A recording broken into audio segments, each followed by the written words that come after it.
Good evening guys. இங்கே பாருங்கள், இப்போ 15 நாளாக எடுத்து வச்ச பாலாடை நம்ம வந்து நெய் செய்ய போகிறோம். இப்போ இதை மிக்சியில் போட்டு அடிக்க போகிறோம் கைஸ்.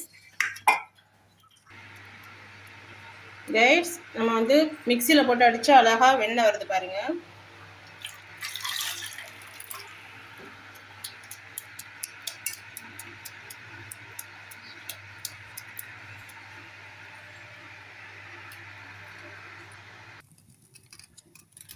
நம்ம வெண்ணெய் எடுத்ததை நெய் காய்ச்ச போகிறேன் கைஸ்.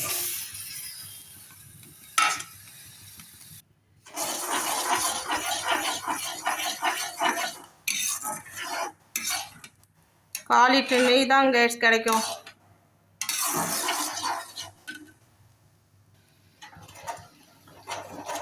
கைஸ் கீ ரெடி ஆயிடுச்சு. நம்ம ஸ்டவ் ஆஃப் பண்ணிட்டு ஆறுனோன்னா பாட்டிலில் வடிகட்டிக்கலாம். ஓகே கைஸ், பாய்.